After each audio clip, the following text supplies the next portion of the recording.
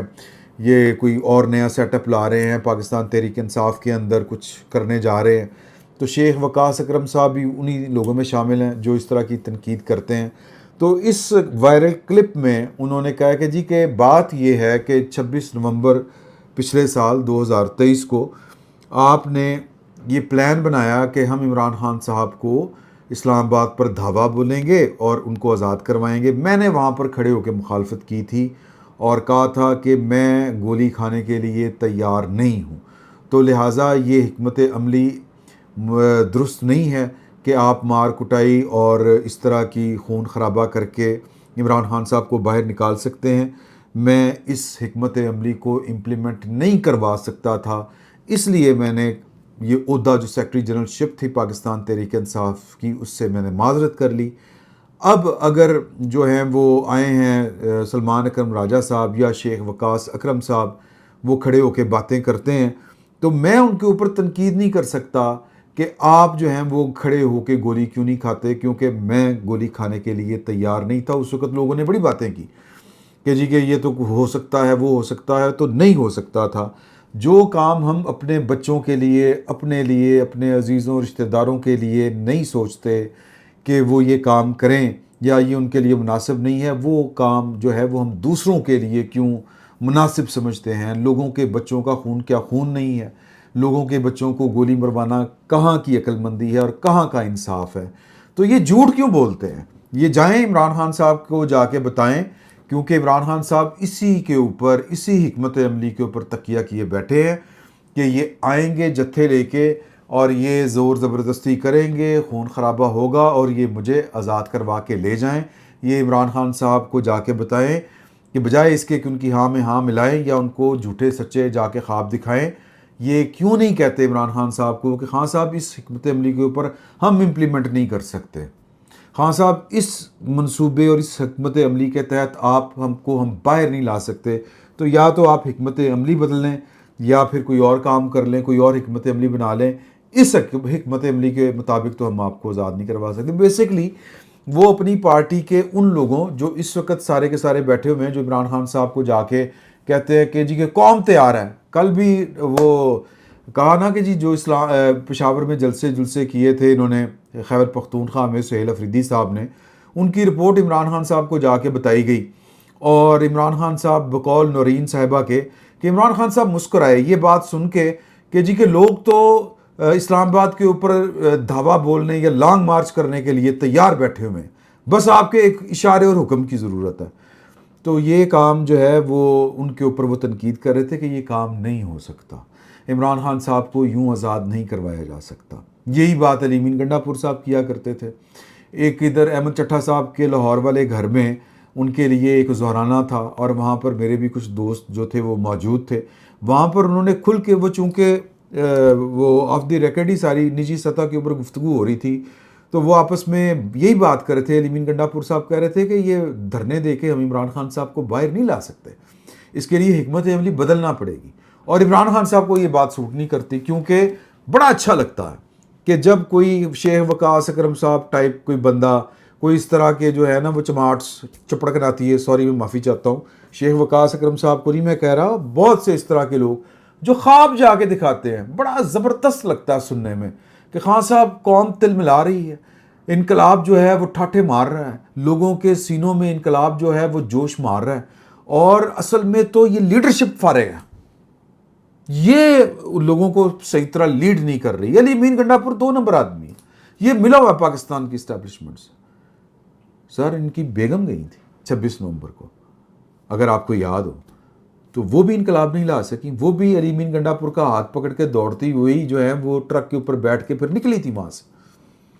تو یہ تنقید بیسیکلی کی ہے، اور حقائق عمران خان صاحب جو ہے نا ان کی بھی اپنی ذات کو اگر دیکھیں، جو اسد عمر صاحب نے بات کہی ہے اس کے اوپر غور کریں کہ جو کام میں نہیں کر سکتا، میں نہیں چاہتا کہ میرے بچے گولیاں کھائیں، تو میں دوسرے کے بچوں کو کیوں گولیوں کے سامنے لے کے آؤں؟ یہ حکمت عملی ٹھیک نہیں ہے۔ عمران خان صاحب کا معاملہ دیکھیں، ہیومن شیلڈ استعمال کرتے تھے اور اپنے بچوں کو کہتے تھے کہ بیٹا پاکستان نہیں آنا، اب ان کی بہن نے وہ شوشہ چھوڑا تھا نا کہ وہ آئیں گے، قاسم اور جو دوسرا ہے ان کا بیٹا، وہ آئیں گے اور جناب وہ عمران خان کے لیے جد و جہد کی تحریک چلائیں گے۔ خان صاحب نے کہا نہیں آن گے، جمائمہ نے بھی کہا نہیں آن گے۔ کیوں؟ کیونکہ لوگوں کے بچوں کا خون جو ہے اس کی تکلیف نہیں ہوتی۔ عمران خان صاحب کا آج بھی بس چلے اور وہ چاہتے ہیں خون خرابہ ہو، لیکن ان کے بچوں کا خون اس میں شامل نہ ہو۔ تو یہ منافقت ہے، اس منافقت کو سمجھنا چاہیے، اور لوگ سمجھتے ہیں، کم از کم پنجاب کے لوگ تو بڑی سی طرح سمجھتے ہیں، کے پی کے لوگ سمجھتے ہیں سر کے پی میں ان کے جلسے نہیں ہو رہے، جلوس نہیں ہو رہے، تو گل سر آئی گئی ہو گئی، یہ حکمت عملی فارغ ہے، یہ بات انہوں نے درست کہی ہے۔ آگے آ جاتے ہیں جی، جو خبر ہے وہ پاکستان کے پاسپورٹ کے حوالے سے بڑی افواہیں چل رہی تھیں، اور خصوصاً جو سعودی عرب کے ساتھ پاکستان کا معاہدہ ہوا، اس کے بعد جو غزہ کے معاملے کے اوپر جو ایک امن سمجھوتا ہوا، اس کے بعد پھر یہ باتیں چلنی ہوئیں کہ شروع ہوئیں کہ پاکستان وہ جو فورس بنی ہے غزہ میں جس نے ڈس آرم کرنا ہے متحارب گروپوں کو، تو وہ کہتے تھے کہ حماس کو پھر پاکستان کی فوج جا کے ڈس آرم کرے گی۔ تو یہ جب باتیں چلنی شروع ہوئی سینہ گزٹ کہ پاکستان کو کیوں اتنی جلدی ہے کہ وہ وہاں پر جائے اور سارے کام کرے، بیسکلی جو پروپیگنڈا یہ چل رہا ہے کہ پاکستان کی جو فوج ہے اور یہ پاکستان کی ریاست، یہ اس کو استعمال کرے گا امریکہ اور اسرائیل حماس کے خلاف، اور بیسیکلی حماس کے خلاف اگر استعمال کرے گا تو فلسطینیوں کو مزید غلام رکھنے کی جو کوشش ہے اس میں پاکستان کی جو طاقت ہے، پاکستان کی جو فوج ہے، وہ اعلیٰ کار بنے گی یہود و ہنود کا، یہ وہ پروپوگیٹ کیا جا رہا ہے۔ اور اسی ضمن میں یہ بھی کہا گیا یہ جو پاکستان نے اپنا پاسپورٹ تبدیل کیا ہے، یہ بیسیکلی اسرائیل، کیونکہ پہلے پاسپورٹ کے اوپر عبارت لکھی ہوئی تھی پہلی لائن کہ یہ پاسپورٹ ما سوائے اسرائیل کے لیے باقی تمام دنیا کے ممالک کے لیے قابل استعمال ہے، اس کے اوپر باقی دنیا کا سفر کیا جا سکتا ہے اسرائیل کے علاوہ، یہ لائن اڑانی ہے۔ اور یہ جناب سارا کچھ اسرائیل کو تسلیم کرنے کے لیے ہو رہا ہے، یہ سارا جو کشٹ کاٹا جا رہا ہے، یہ ڈرامہ جو کیا جا رہا ہے، یہ اسرائیل کو تسلیم کرنے کے لیے کیا جا رہا ہے۔ تو پاکستان کے جو ہے وزارت داخلہ اور وزارت خارجہ، ان کی طرف سے ایک سٹیٹمنٹ آ گئی ہے جس میں کہا گیا ہے کہ اسرائیل کے لیے ناقابل استعمال کی شک کے خاتمے سے متعلق بھارتی میڈیا کے پروپیگنڈے کو انہوں نے مسترد کیا ہے۔ اور اس حوالے سے جو بھارت اور پاکستان کے اندر، چونکہ بھارت جب پاکستان کے خلاف پروپیگنڈا کر رہا ہوگا، ان کے جتنے پیجز ہیں وہ بے نامی، وہ آپ دیکھ لیں جن پر انڈین پرچم لگے ہوئے ہیں، اور وہی نیریٹو پاکستان تحریک انصاف کا سوشل میڈیا لے کے چل رہا ہوتا ہے پاکستان میں، اور ان کے صحافی بیٹھ کے جو یہ ٹاک شوز ہوتے ہیں وہاں پر بھی وہی جو ہے چورن بیچ رہے ہوتے ہیں۔ تو اس کی انہوں نے تردید کر دی ہے، اور انہوں نے کہا ہے کہ جی یہ جھوٹا پروپیگنڈا ہے، یہ پاکستان کے خلاف کیا جا رہا ہے۔ وزارت خارجہ نے کہا ہے کہ پاکستانی پاسپورٹ میں ایسی کوئی تبدیلی نہیں کی گئی، اور پاسپورٹ میں اسرائیل کے لیے ناقابل استعمال کی شک بدستور برقرار ہے۔ ڈی جی پاسپورٹس کا کہنا تھا کہ قومی پاسپورٹ پر اب بھی درج ہے کہ یہ اسرائیل کے علاوہ تمام ممالک کے لیے قابل استعمال ہے۔ وزارت اطلاعات کی جانب سے جاری بیان میں کہا گیا ہے کہ پاکستان کا اسرائیل سے متعلق موقف بالکل واضح اور دو ٹوک ہے۔ پاکستان نہ کبھی اسرائیل کو تسلیم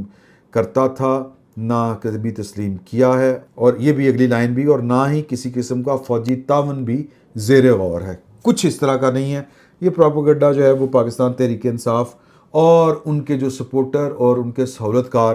اور ان کے آقا جو ہیں وہ یہ والا کرتے ہیں۔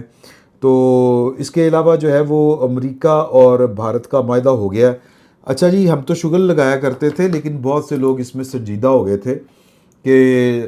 یہ جو ٹرمپ پاکستان کی تعریفیں کرتا ہے، ریاستوں کے معاملات جو ہیں وہ گلی محلے والی سیاست والے نہیں ہوتے۔